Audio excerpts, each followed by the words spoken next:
Dr. Craig, there are so many things going on behind the scenes at Reasonable Faith and also in some upcoming podcasts that we're going to be talking about. We're going to be talking about the Supreme Court and the state of Texas. That is something I know that has really gotten your attention.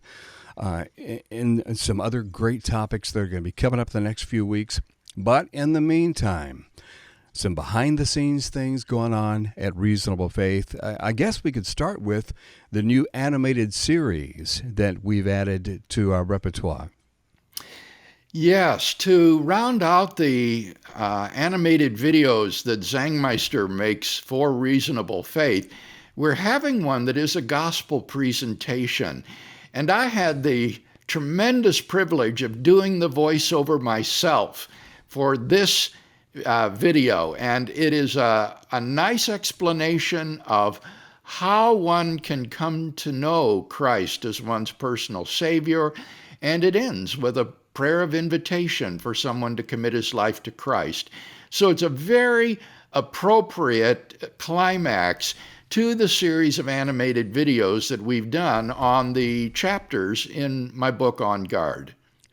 And Bill, it just occurred to me, just as you were speaking there, that something significant has happened with Defenders as well.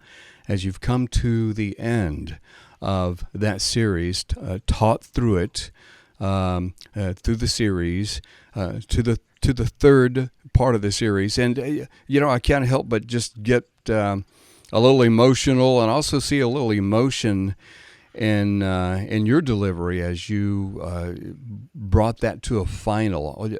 Tell our listeners what that means, that you've completed the Well, it the took us Defenders. 7 years to get through that entire Defender series, and you finish with a tremendous sense of accomplishment and gratitude and a journey completed together with the folks in the class. And so now that whole thing has been video recorded. It's on the website under the Defenders 3 series. And in the live class, which we are not video recording now, I'm beginning the series over again. And we are going through the doctrine of revelation. This coming Sunday, I'll be talking about general revelation and its relationship to the arguments of natural theology. So Defenders is still going on, but we're not live streaming the current classes. Good. And Bill, here's the big news. September is here. In fact, we're in the middle of September.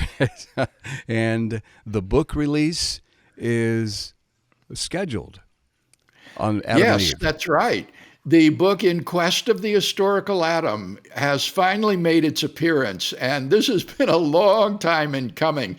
The book has been in press for well over a year, partly because it has so many figures in it. It has something like 45 illustrations, charts, drawings, photographs, and so there was a lot involved in the production of the book, but it's a handsome volume. Erdman's has done a first-rate job with this book.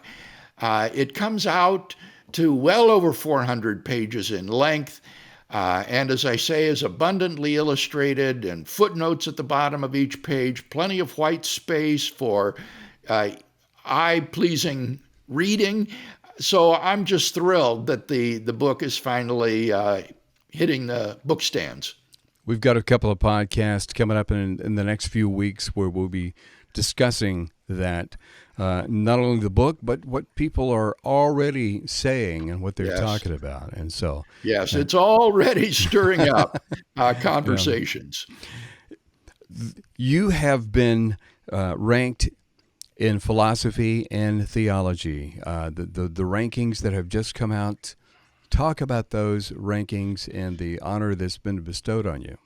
Well, several weeks ago, I received an email from an anonymous source at the organization academicinfluence.com, which is an organization that uses artificial intelligence and various algorithms to calculate the influence in the Academy of Scholars in various fields.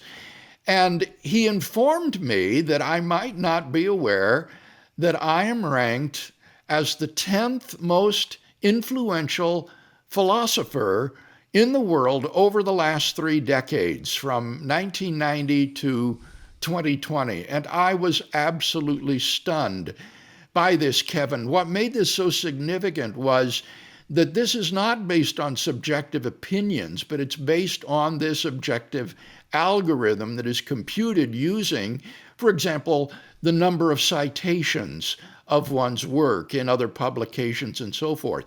As if that weren't enough, someone then on Facebook messaged me the following week, said, "Did you look at how they rank the theologians in the world? You're number 3 in the world among theologians over the last 3 decades, right behind Alistair McGrath and the former Archbishop of Canterbury, Rowan Williams." And so I thought, oh my goodness, this is just unbelievable. So it's beyond my wildest dreams. I've always wanted to make an impact for the kingdom of God. I wanted my life to influence people for Christ, and to have these rankings as one of the most influential philosophers and theologians over the last 3 decades is more than a dream come true. It's beyond my wildest dreams, honestly. Yeah. Well, congratulations, from everyone. And I want to reemphasize, Bill, like you said, this is an algorithm. This is an objective measurement that measures, impact, Right. and your writing and things like that. It's not just somebody who got together in a room and kind of decided. That's right, So, Kevin. And you said it correctly. It measures impact or influence. This is by no means a ranking of one's brilliance or greatness as a philosopher or creativity or anything like that. This is a measure of influence or impact. And so for that, I'm very, very grateful. wow. Couple of more things that are going on behind the scenes, Bill. And one, I thought you might want to reflect on the death of Bishop Shelby Spong. You had a chance to interact, to debate with him several years ago, and he just died. Yes. I have not had a lot of interaction with John Shelby Spong, except for that debate I did several years ago at Bethel College on the resurrection of Jesus. And there are a couple of things that I could say with respect to him and the debate.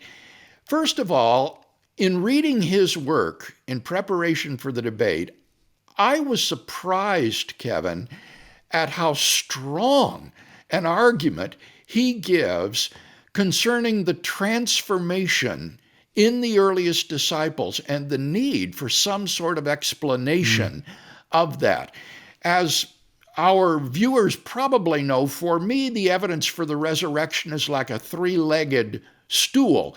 One leg would be the fact of the empty tomb, one leg would be the postmortem appearances, and the third leg would be the transformation in the earliest disciples, or the origin of their belief that God raised Jesus from the dead. And I have to say, Kevin, that I have never heard a more powerful statement of that third leg of the transformation in the disciples than John Shelby Spong's, and how that cries out for an explanation. Now, the irony, of course, was that Spong wouldn't give the explanation that the disciples themselves gave, namely that the resurrection of Jesus is a literal historical event. But he was just left, as a result, with a question mark, with a mystery. He can't explain the transformation in these earliest disciples. And so although Spong used the traditional orthodox language of the resurrection of Jesus, saying, "I believe Jesus is risen from the dead," what students need to understand is that he invests that kind of traditional language with a totally different meaning. He did not, in fact, believe in the historicity of the resurrection of Jesus, that there was an empty tomb and a risen body. Spong denied all that. And I think that that was one of the things that I was most disturbed about with him was, frankly, his misleading use of Orthodox language rather than coming clean with lay people and saying what he really thought. After the debate, there was a very interesting conversation that Jan and I had with him where he said to us straightforwardly, well, really, I'm just a mystic.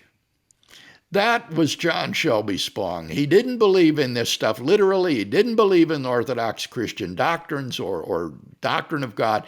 He just believed in mysticism, that God was some ineffable other that one might approach in mystical experience. And that was really the brand of his Christianity. In a nutshell, Bill, very liberal. Oh, yeah. You know, Yes. as you say, students, be aware of Yes. what you're going to get if you read. But he sadly passed away just a few weeks ago. Bill, I guess we could get to the big thing, and that is the continued writing of your systematic theology. Your philosophical It's coming along theology. really well, Kevin. I've completed the sections on divine simplicity and divine omnipresence, and now I'm working on divine omnipotence and trying to update my knowledge of the literature on this topic. I still have about 3 more of the attributes of God to go after this: divine goodness, divine incorporeality, divine omniscience. But I'm hoping to finish this a section and volume 1 by next June. And I am just thrilled, Kevin, to say that unexpectedly, Cambridge University Press has expressed interest in publishing the whole multi-volume series. Now, they haven't offered us a contract yet. The manuscript will have to go through peer review before they would offer a contract to be signed. But the editor there said, this is a very interesting proposal for us, and we have room for it in our publishing schedule. So this is a serious offer, she said, that they want to consider the book for Cambridge. And that, Kevin, to me would be, again, just beyond anything I could have dreamt of. When I approached Cambridge University Press, I did so simply because I thought before I approach the lower tier publishers, I should just tick the top ones off the list. So, just check off Oxford University Press, Cambridge University Press, get them off the list, and then approach the serious candidates. And much to my shock, Cambridge University Press responded almost immediately in the way that I just described. So I am so glad that we offered a proposal to them. Bill, finally today, looking at YouTube, I think we're going to have to change the name of YouTube to BillTube. Oh. Because you are just everywhere on there with so many interviews. I know that you're continuing to get some interview invitations and things like that. Have you continued to book those and to prepare for those? Yeah, that's due to the pandemic, Kevin. Since I don't travel and speak anymore, I've just been inundated with these requests for social media interviews and podcasts, and have done these all over the world. And it's been so much easier for me not to have to travel through the airport and take a flight somewhere, but in the privacy of my office where you and I are podcasting right now, I can do interviews with people in the Ukraine, in Latin America, in the Middle East. I did one with a fellow in Cairo just the other day. And so it's really been a wonderful means of outreach to the whole world by being able to do these remote interviews. Very good. Bill, we look forward to those, and we look forward to the next podcast.